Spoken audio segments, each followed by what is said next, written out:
Good morning, everyone, and welcome to a live stream preview of our upcoming Entertainment Memorabilia live auction. It's that time of year again, the time of year when Prop Store rolls out some of the very best content that we've managed to assemble over the past 12 months. We're putting it together in this year's Los Angeles live auction, which is going to run June 29th, June 30th, and July 1st. It's a pretty exciting auction. There's over 1,300 lots this time. It's a little bit more content than we had last time. There's a lot of great stuff from a lot of great titles.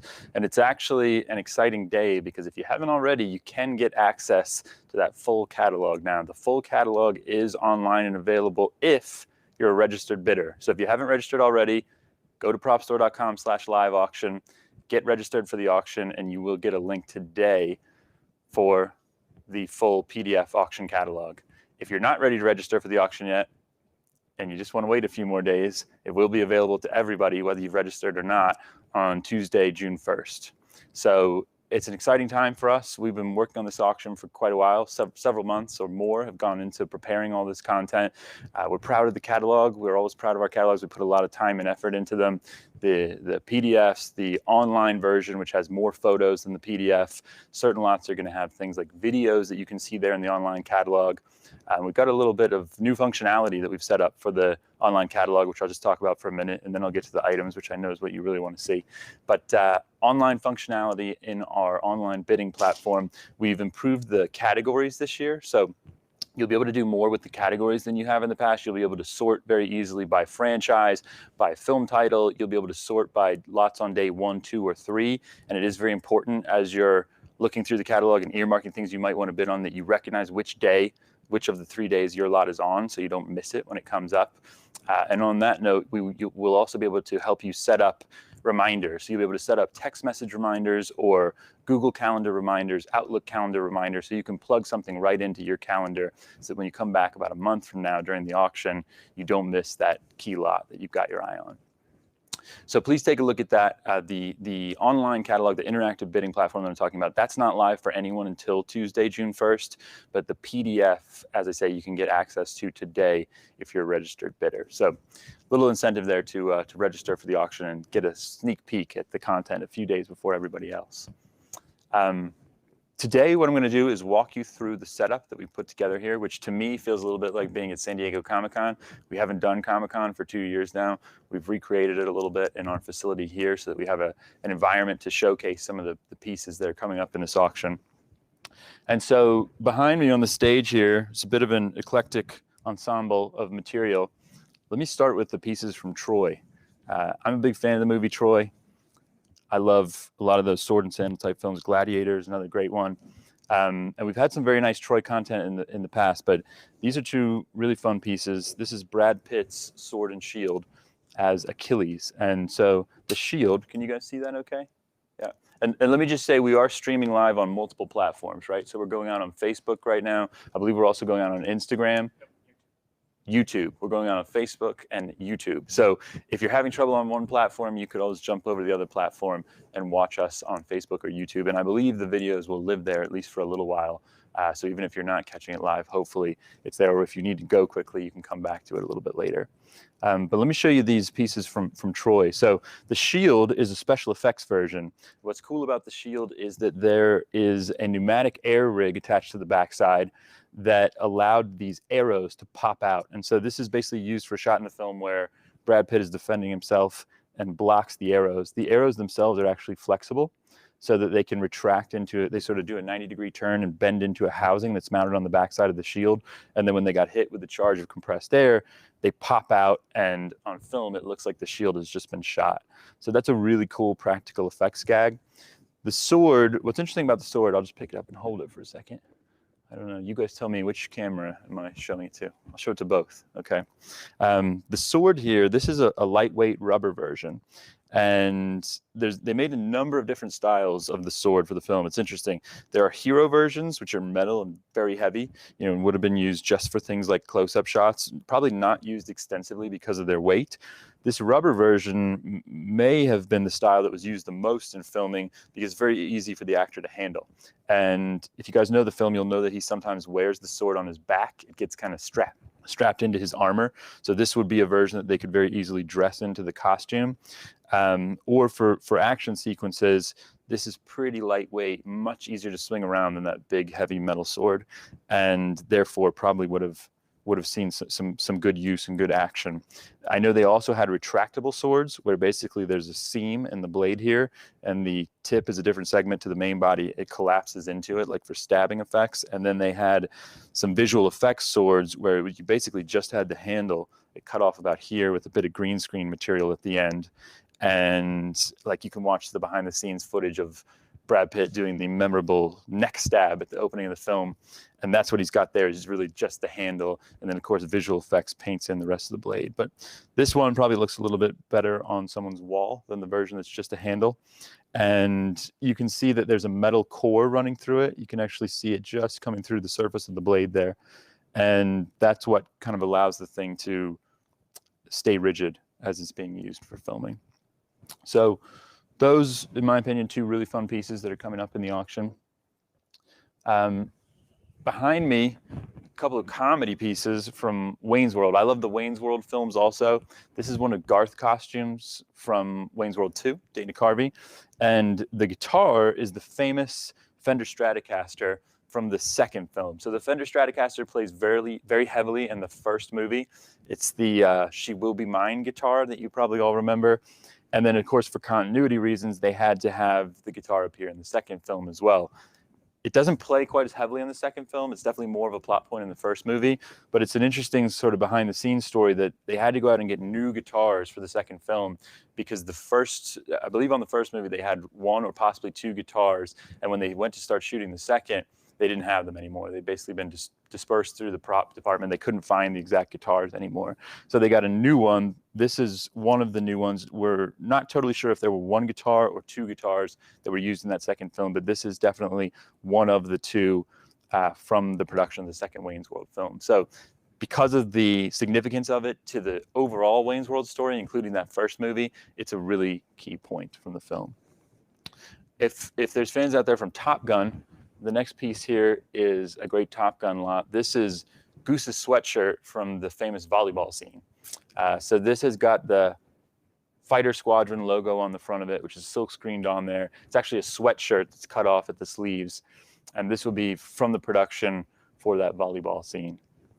Moving on from that, we have a Katniss costume, Jennifer Lawrence, from one of the Hunger Games films. Nice thing about that is that it comes with the quiver and the arrows. If you guys can see back there, I think you get 6 or 7 arrows included with the costume ensemble as well. And it does have the boots, which is nice. You know, it's frequent that you would see a costume like this without the boots. So the fact that this one has boots is really cool. I'll touch on this guy too. Needs no introduction, but this is Batman, Michael Keaton Batman, who's been in the press lately, I guess around rumors to do with the production of the new Flash movie. This one comes from Batman Returns. So this is his cape, which is made from molded latex, and the chest plate, which is foam latex. There are a couple of other costume components included with this lot, a cowl and a set of hip armor. They're in pretty poor condition, so we don't have them on display right here. You can see them in the catalog. What I've always loved about these capes, about these costumes, is the cape. So the cape itself, unlike the foam latex elements, is made from a real sturdy, standard, regular latex. And so they tend to hold up pretty well. They tend to be in pretty good condition. And you can see here, there's some channels right here on the edges of it and on the interior as well, where they could run support rods, and then he could hold it up and have the whole cape kind of come out and make the bat silhouette. There's some other really neat details on the cape, like the texture, which is meant to emulate the skin of an actual bat. And that's something that they started with the first Batman film in 1989, and then they carried it on through to Batman Returns. In the first movie, you'll see that texture on the bottom of the cowl, where the cowl would join to the cape here as well. For whatever reason, on the second film, they wanted a different design for the cowl. They went with a cowl that's much more like a glass smooth style cowl. Doesn't quite mesh up with the bat texture cape, but they did keep the same capes. I think they made new capes for Returns. They're not the exact same latex capes, but they're out of the same mold. They basically look identical. And you can see it's got the metal hardware here at the front of the chest where they pull the two halves of the cape together. So I actually think just standing like this, it makes a really neat display. Like, say, for me, the cape is a great part of the costume. It doesn't have the same condition issues that the other foam latex elements have. So it's a really nice one. And you can see the use. You can tell they put Velcro on the top of the cape because they intended for the cowl to Velcro down. When they didn't get the perfect seamless look that they wanted, they went in and actually glued it. So a lot of Batman capes, including this one, have got glue residue here that follows the outline of the scallops on the bottom of the cowl. And behind it, we've got a big piece, if anybody's got a lot of wall space out there. This ties right into the Batman costume. The great thing about this is that it is a hand-painted backdrop from Batman Returns. So you've probably seen a number in the past that are printed posters, probably smaller posters, and I think we even have one or two in this auction of the smaller posters. This is the hand-painted oversized version. I don't know how tall it is. It's 10 or 12 feet high. And this one shows signs of set use as well because it's actually got tomato stains on it. And in the film, if you remember, the crowd starts throwing tomatoes, and this one still has remnants of the, excuse me, of the tomato stains that hit the backdrop. So again, if you've got the space, that's a really nice piece. It would look amazing on someone's wall. If you don't have the space, maybe you could roll it up and display a portion of it, or you can tuck it in the closet and pull it out every time you watch Batman Returns. I'm going to jump over here on the other side. Everybody still with me? How are we looking, Matt? Or we have some viewers out there who are following us? Yeah. Okay. If you guys have questions during the live stream, feel free to throw them out. We'll try to cover them as best we can. If we don't get to the questions during the live stream, you can always reach out to us. auctionla@propstore.com is the best way to get in touch. So behind me in the showcase here, a number of interesting pieces. There's a Batman belt, which is a separate lot to the costume pieces that we were just showing. Some other superhero pieces in here, like the Wolverine claws, the Captain America belt. The Terror Dog is a production-made puppet version from Ghostbusters, so it wasn't ultimately finished and film used. It has an armature in it that's just a wire armature as opposed to a true ball and socket stop-motion armature, but that is an original production-made one. And another nice Ghostbusters piece is the artwork there by production illustrator Jack Johnson for, I believe they call it the fettuccine painting from the end of Ghostbusters 2. And the story with this painting, I think they were going to potentially just enlarge this artwork and use it directly. What they wound up doing was enlarging it and using it as a basis, but ultimately either painting or printing a slightly different version for the final prop that actually appears in the movie. But this is the artwork that the final prop was based on. So it's the closest concept piece to that final prop. Let me come over here and show you one that was a really exciting find for this auction. So we were contacted by someone at Industrial Light and Magic. I'm just going to see if I can get this out so I can show it to you guys. Who had worked on the film Who Framed Roger Rabbit. And this, of course, is Eddie Valiant's Tune 38 pistol. We've seen a couple of these in the past, but they're crew gift versions. So when we first heard about this one, we assumed it was likely a crew gift version as well. The crew gifts tend to be mounted in an acrylic case, and they do come with the little resin dum-dum bullets. The bullet characters, is, in addition, they're mounted right in the case. What was really great about this one is that it had the wooden box. And if you remember the film, when he takes this piece out for the first time, it lives in a wooden box, and he pulls it out of there, and the dum-dums jump into the chamber, and off they go. We had even seen one or two versions in the past with a wooden box, but they turned out to be gifts as well. None of the boxes matched. Great thing about this one is for the first time ever that we're aware of, we found one that matches. So the box here is actually a screen match. You'll see this in a close-up shot when he pulls it out and when he pulls the pistol out of it for the first time. They built props like this. Obviously, if you know Roger Rabbit, you know that the whole hook of the film is it's a combination of live action and animation. It was a big project at the time. It's, obviously directed by Zemeckis. It's a Spielberg project. It was a big ILM movie. ILM did a huge amount of work combining the live action with the animation, which is not as easy as you might think. They had to build special VistaVision cameras, and they had to build special props like this one that the actors could interact with on set. And then ultimately they would paint right over with traditional cell animation to turn them into true cartoons. And I think this was designed and built in the ILM model shop. The neat thing about this one is the hammer moves, and I think on the crew gift versions, the hammers do not move. This has obviously always lived with the box. It's very hard to say whether this particular pistol was filmed on, since it's animated over, and when you're watching the film, what you're seeing is cell animation.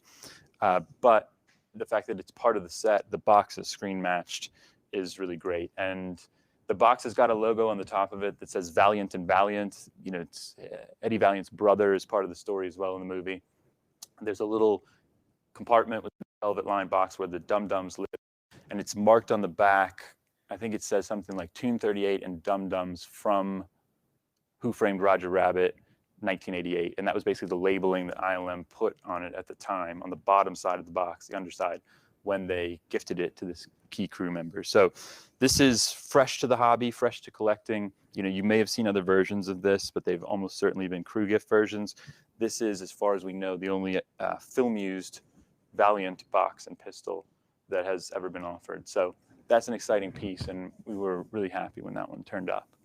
Up above me, if you guys can take a look up here, these are fun. Muppets, right? So it's very rare to see anything from the actual Muppet show. These are authentic, genuine Muppets from the Henson Muppet production. They're made of foam. The skins are flocked, as many of the skins were. They have plastic eyes. They're very light, and they have these sort of stockings that come out of the bottom of them where the puppeteers would insert their arm and obviously do their thing. I believe one of them, and I can't remember now if it's Statler or Waldorf, but I think one of them is labeled with a year, which is 1998. The other one, based on the label, seems to be slightly older. We can't date it exactly, but we would guess it's a late 80s or possibly early 90s era Muppet. And I think the older one has got a reference on the tag to Jim Henson. It says something like hood for Jim. The hood would be the stocking that's coming out from inside the piece. And obviously we can't say for sure, but that reference may indicate that Jim Henson used it before he passed away, I think in 1990. So those are pretty great pieces and very excited to have them. I think those are the first Muppets, true Muppets that we've ever offered. Let's move along. Obviously, we are going to have more live streams, so you'll be able to come back throughout June and you'll be able to see us touching on more items. If there's things you want to see very specifically in the live streams, feel free to call it out now or reach out in the future and we can try to find a way to work them in. I don't have time to cover everything today, but I'm going to try to cover some of the ones that are jumping out to me. Matt, how are we looking online? Any questions, anything to address so far? We'll cover it in another live stream, but could you show off the Genie Bottle a little bit? The Genie Bottle, sure. Yeah, let's take a look at that one.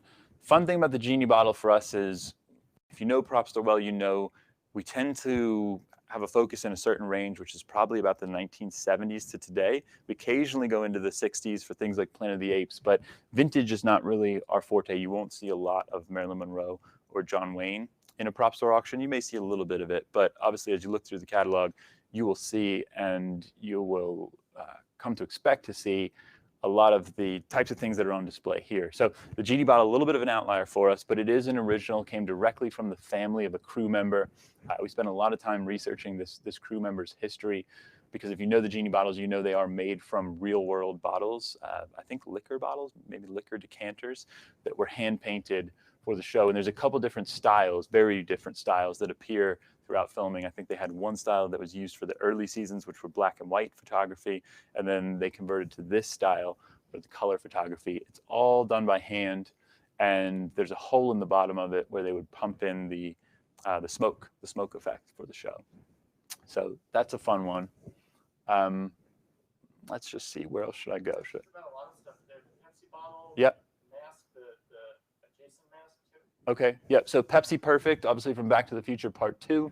Those were custom made for the film. Back to the Future Part 2, maybe not the best of the trilogy, but probably the best props of the trilogy. They had a lot of great stuff in that film.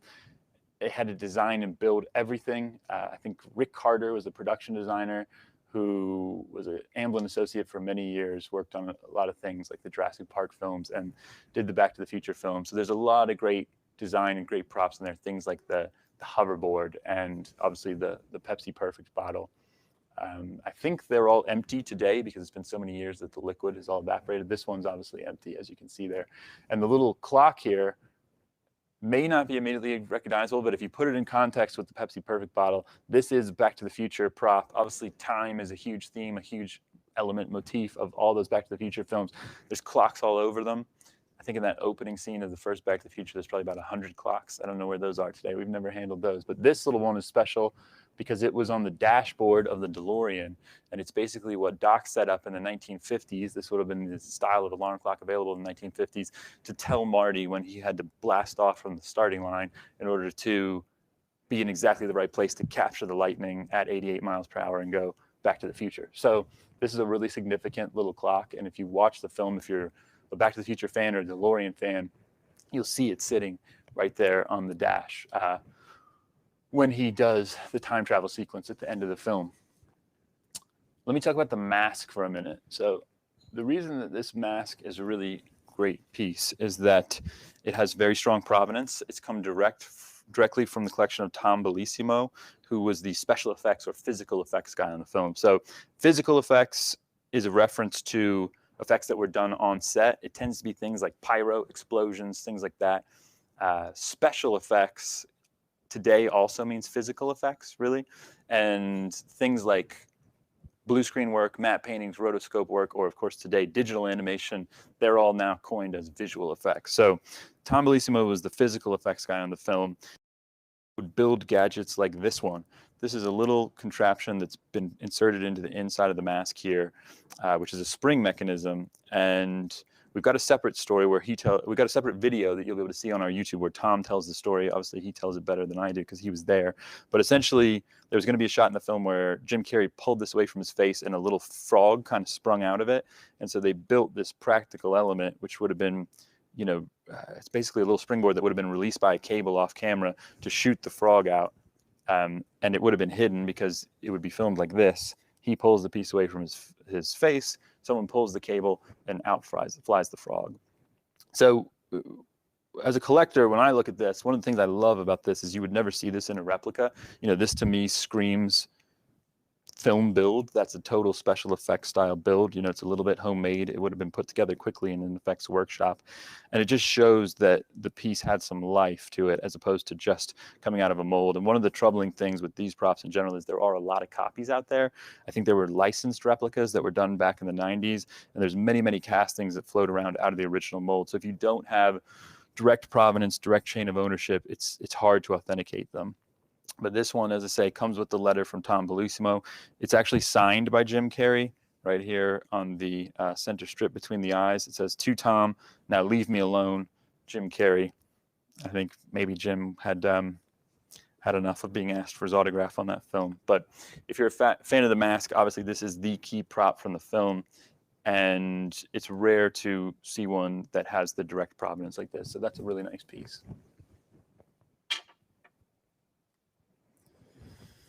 I'll show you a couple more things from the Tom Bellissimo collection. So he also did a lot of horror films. And again, there are separate videos that are going to go out on our YouTube channel that have Tom telling some of the detailed stories of some of these pieces. But this is a really significant one. This is the reverse bear trap from the first Saw movie. And it's totally custom made. Tom built it out of aluminum to try to keep it lightweight. And one of the great things about it is that it features on the poster. So there are a few posters for Saw, but if you look at one of the main posters, you will see this featuring very prominently. And it has all this great weathering and sort of stage blood and such all over it. And you can screen match that exactly. So that's a very cool piece. It is practical. There's an air piston on the side of it here. And I think Tom told us there's just 2 shots in the film where you see it open.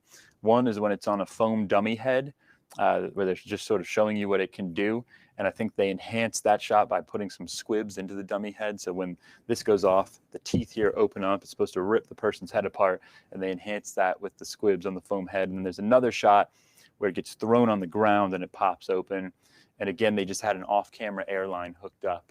And when the thing popped open. So it may still function today if you hooked up air to it.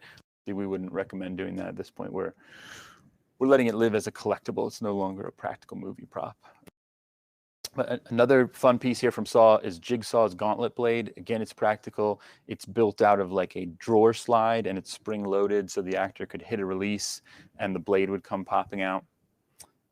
The Hacksaw here is a prop. I believe this one's not from the Tom Bellissimo collection, but it is an original Hacksaw from that first Saw movie also. From Jason Goes to Hell, this is one of Kane Hodder's Jason masks.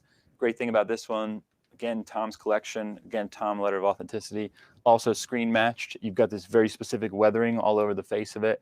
and you can match that, you know, to several shots in the film. It's so distinct, it makes for a pretty easy match. You can see it's also been signed to Tom by Kane Hodder on the forehead. And this is one of Jason's machetes. I believe there's a shot in the film where Jason is rigged up with squibs, gets all shot up, and they did it with a dummy, meaning not the actual actor, but a mannequin type body. This is the prop that one of the machetes that was used for that sequence. Let's see, what else would I like to touch on today? How about this? Can anyone guess what these are? These are from Elf.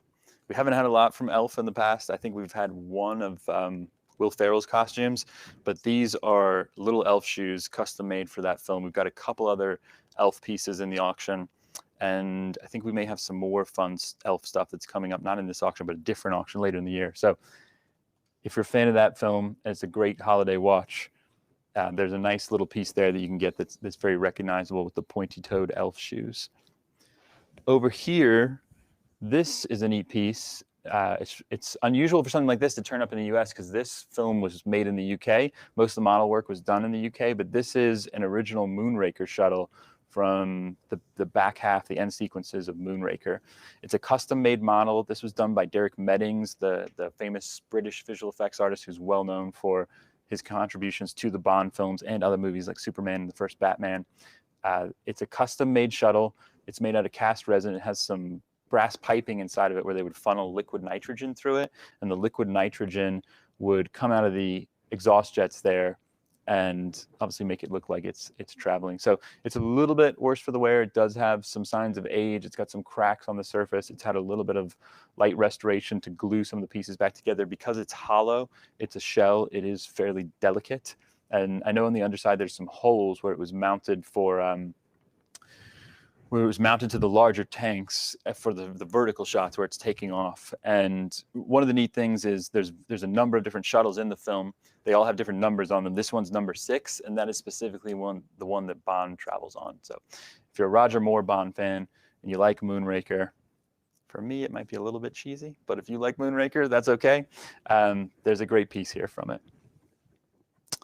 Let's see. There's some more fun stuff here. I might leave the Predator pieces for another day. I think they'd be good for a separate discussion. You may recognize the snake down there from Temple of Doom. That's the Snake Surprise. We had a version a couple of years ago, which was a puppet version.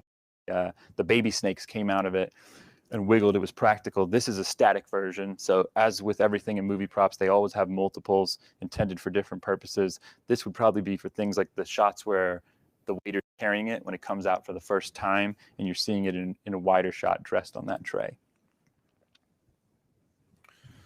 Still with me? How are we on time? Doing on time? Have I bored anyone yet? You guys still enjoying seeing the content here? Couple sci-fi pieces behind me. So the drone is from Iron Man 2. It's sort of a set deck piece from Iron Man 2.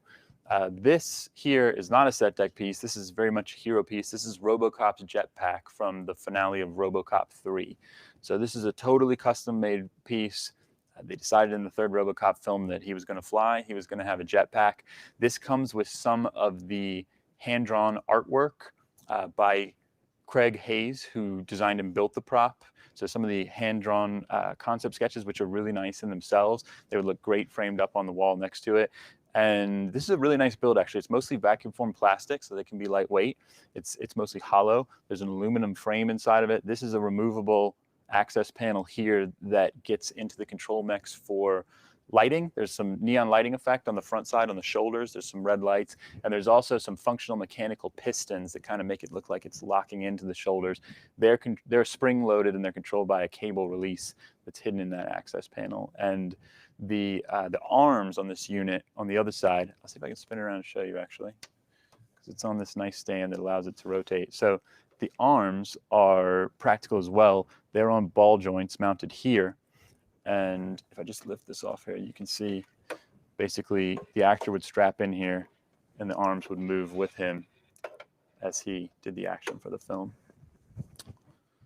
So if you're a Robocop fan, that's a very nice, recognizable piece. Robocop 3, maybe not the best Robocop, but it's a great prop. And we all know sometimes the prop is a little bit better than the movie. I don't mind saying it. This is an example. It's a great prop.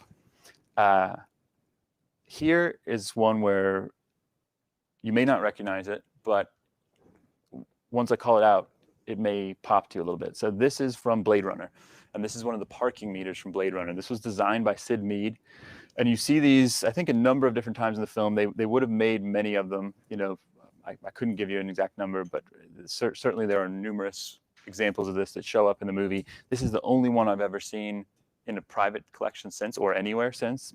Maybe it's the only one existing today. Certainly the only one I've ever seen in the collecting hobby. And it's all custom made. It's mostly vacuum formed plastic and resin. There are some functional lighting elements inside of it. It's older lighting technology, so we don't leave it running all the time. But if you plug it in and turn it on, it does light up. And all these graphics would have been fully custom done for the film. You can see, you know, the parking rates there of what's going to happen to you in future Los Angeles if you don't move your spinner in time. So, yeah, that's a fun one. I'm going to jump over to the next showcase, which has some great Star Wars content. We always have strong Star Wars content because we love Star Wars. Everyone loves Star Wars. We've got some fun ones this time. You can see the blue R2 units coming to life over here. Matt's having a little fun with that off camera. That's from the most recent one, Star Wars Episode 9, The Rise of Skywalker. It's just a background droid. It's not a featured droid, but to have any original droid from a Star Wars film that's actually screen used is a pretty big deal. And that's what this is. It's mostly aluminum construction. It's an aluminum skin. It has the full RC package in it, so it does run and drive. It's actually surprisingly fast. It's fun. I gotta say, it's fun to have a little bit of a play with the remote control and drive it around the room. The head has got the lighting elements in it, and it's weathered in a very specific way with this kind of dark staining that you see on a lot of the droids in the newer Star Wars films. So we sold a couple of these a few years ago, and they sold pretty well. I think the average price of these was around 100 or 110,000 pounds. Bidding on this one starts, I think, at $80,000, and it's one of the highlight Star Wars lots in this auction for sure. Another great Star Wars piece from the prequels. I'll just take one of these out of the case to show you here. These are bladed dueling lightsabers from Episode 3, Revenge of the Sith. And the sabers from Revenge of the Sith are a little bit less common than the ones from Episode 1 or 2. Obviously, they were constantly refining the technology of the prop builds for these. The first film used aluminum blades. I think the second film used aluminum blades also. And then for the third film, they went to these carbon fiber blades, which are ultra lightweight. So this is carbon fiber. It's very thin. And the handle is deliberately made very thin also. So the style of the handle here we would call the Graflex style, meaning it ties into Luke's lightsaber from A New Hope, which is made from that Graflex flash unit. But this is totally custom made. They've done some things with the grips to make them very low profile, to make it easy to handle. They've taken the control box that normally sits here in the center off of it, so it's just a little bump there. It's not actually a control box. And then they've tightened up right here at the neck, which basically allows you to pinch it in your hand like that and spin it very easily. So the tighter the diameter of the handle, especially up here at the top, the more easily they can spin and twirl and do things like that. And it was interesting to handle one of these for the first time. It's basically two separate components. The bottom half of the lightsaber handle and the top half, they come together via the threaded rod that's at the base of the carbon fiber blade. So you sort of take the blade, screw it down through the top part of the handle and into the bottom part, and the whole thing locks together. And then there's some set screws here that allow you to tighten down the upper and lower halves of the handle so that they're not spinning around. So this is chrome plated. You can see how reflective it is, and you can see how much wear there is on the surface. It's definitely seen some action. You know, you can see marks here on the edge where maybe a blade would have slid down and caught that edge. You can see wear on the grips from handling and on the center band as well. And obviously the lightsaber duel in this film, in Revenge of the Sith, is one of the highlights of the whole movie. You know, the last 30 minutes or so of the film is that lightsaber duel. And obviously, as always, they would have had multiples, but this saber would have been one that was part of that whole sequence. So in addition to the Anakin, we also have Obi-Wan'S, and it's a similar thing where it's a very simplified handle. It's not, it's a slightly different build to the hero handle. It's simpler, basically. You know, they've taken off the control box, anything that Ewan McGregor might catch his hands on, and they've tried to make it as actor-friendly as possible so that they can get the very best action sequences going out of it.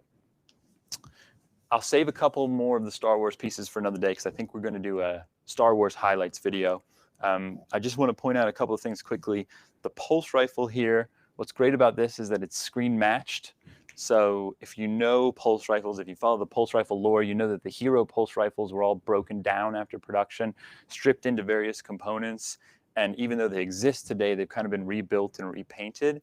And there are other stunt pulse rifles around as well, but I'm not aware of any other that screen match.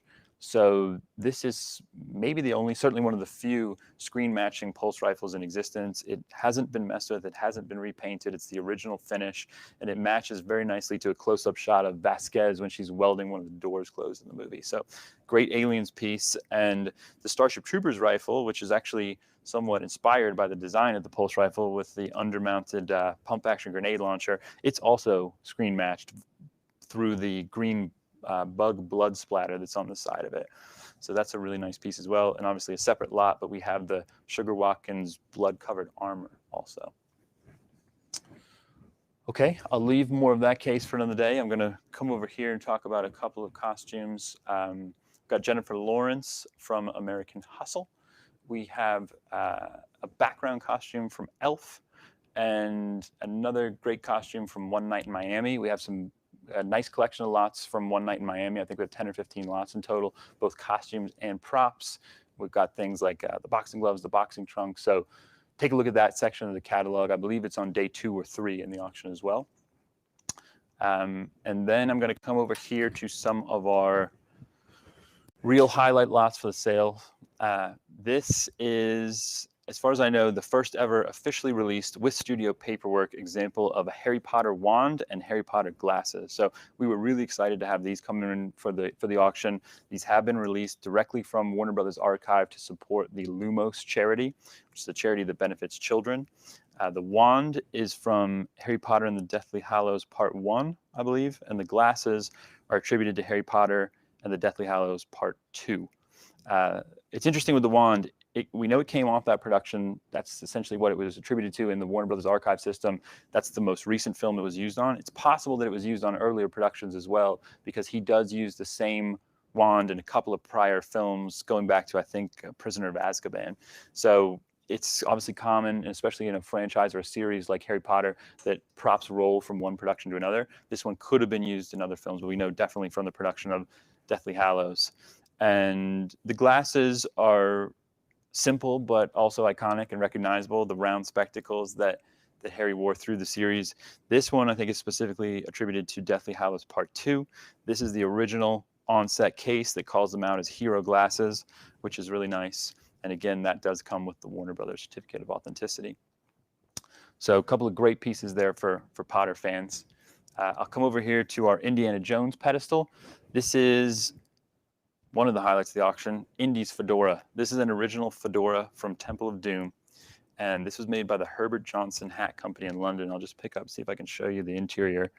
What you're always looking for in Indy hats is that gold lettering in there with those initials IJ. And that's one of the tells that allows you to know it's an original hat. Herbert Johnson stamped the original hats with those initials for the film. There are some specifics of the other labeling inside the hat that allow you to place it to a specific year. So the way the stamp is done for Herbert Johnson, the hat maker, and their address is different film to film. We've seen examples from all 3 films, and we've been able to triangulate that data to work out exactly how they're done. There's also a manufacturer's label, which is underneath this inner white lining here. It's a little sticker that's tucked back inside there that has a date on it, and that date corresponds perfectly to the production of Temple of Doom. So a couple different identifying signatures on this one. This originated with a production crew member of that second film of Temple of Doom. And so that's a great example of an iconic Indiana Jones piece. The man with the hat who's coming back, of course, for the 5th adventure sometime soon. There's also a production Sankara stone here from this production of the second film, and a clapperboard from Raiders, which is really nice as well. For the Star Trek fans, we've got a great Star Trek collection as well. There's some very nice Star Trek lots, things like phasers. There's some nice costume pieces. But this is the top Star Trek lot. This is Picard's flute.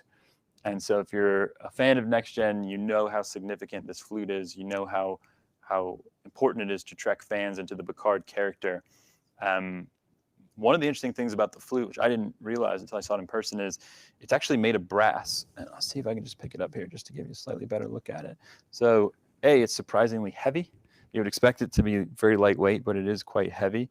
And it is made from metal. It's not wood or resin or anything like it. Whether it has any practicality to it, I can't say, but it's very much a custom-made metal piece, and it's got a great weight and heft to it when you pick it up. It feels really substantial. And of course, it comes with the original case, which is a prop build as well, right? That's the case that you see in the show. And this all dates to, sorry, I should say the script is included with it as well. The continuity script for the episode, The Inner Light, which has some great continuity Polaroid photos of Patrick Stewart in it. And this all dates to the 2006 Christie Star Trek auction, which is something of a famous event in the hobby of collecting movie props. It was when CBS and Paramount released many assets from the Star Trek films and shows, a lot of great content, including model miniatures, costumes, and hand props. And this was one of the signature highlight lots in that auction, which is, I believe, being made available for the first time since that auction 15 years ago. So a pretty exciting piece to come to market. And I'm going to wrap it up here with one final one. This is another film that I enjoy a lot. This is Minority Report. And let me just jump on the other side for you guys. And this is a pre-crime police officer costume. We've had elements of the costumes in the past, like jetpacks or helmets. We've never had a full costume before. So this is the custom-made jumpsuit with the body armor pad over top of it. It's got the shoulder pads on it. One of them says pre-crime. The other has the pre-crime number, like the person's unique identifying number on it. It's got the belt rig with the pouches and the holster setup down here. The holster's got one of the little spiders. You guys remember the spiders that they throw out to go and look for Anderton in the housing block? And one of the stunt blasters tucked in the holster back there, which is like a dense cast foam. The jetpack, the body's also foam. I think the wing is carbon fiber, and the jetpack has practical lights. It comes on in strobes like a police lighting unit on the top of a car. It's fully custom made, custom harness, custom buckle here at the center with the pre-crime logo on it. And the helmet, the helmets from these films are great pieces of work. I love these helmets. There's two switches on the side. One of them turns the lights on. It's off right now. We'll show it to you in a future video, and we take it down from there. But the visor lights up blue. The earpieces on the side with the pre-crime logo light up blue. And then there's actually a servo mechanism in the top of it to make the visor drop down and retract. So it's a fully practical visor. I think you see that once or twice in the films. And it's a great piece of work. Together, a great ensemble. It's something, it's interesting. When I watch the movie again, I don't know that you ever get a great view of the full pre-crime officer look. You know, you're generally seeing the sort of shoulders up look. Obviously, you can see it here, and you can see what a cool sci-fi costume it is. The boots are just replicas. They're Oakley boots. I think Oakley made the originals for the film. Those were just included to complete the ensemble. But everything else on it is original from the film. Yeah, and that brings us to the completion of my circuit in our little display here. Matt, is there any questions, anything that we should speak about before we wrap up? Anything I can tell our viewers today? Yeah, just that we're going to have these every Friday, so we'll be covering everything. Okay, yeah, so tune in again next Friday, 10 a.m. Pacific. If you can't make it then, you should be able to catch these later on online. If you have specific questions, again, feel free to reach out. All the information on the auction is at propstore.com/live auction. As I said at the beginning, if you register today, you will be able to get a look at that PDF catalog today. And then on Tuesday, June 1st, the full online bidding platform will be open. You'll actually be able to place absentee bids at that time. Or you can tune in, of course, on auction day, place bids online in real time or on auction day, or you can register to bid by telephone. We don't have in-person bidding. We still don't have that due to the lingering effects of COVID. We hope to bring it back at some point in the future. But for this one, it's really telephone or internet are your options. Although I suppose we could get you in through written form absentee as well if you're more comfortable submitting your bids that way. So however you'd like to bid in the auction, we'll be happy to help you get registered and signed up. We can walk you through that. We've got some video tutorials online already about registering, but if you have any trouble, just give us a call and we'll step you through it, and we'll make sure that you are ready for the Entertainment Memorabilia Live auction, which is coming up June 29th, June 30th, and July 1st. Set your calendar invites. Okay, thanks everybody. We'll see you soon.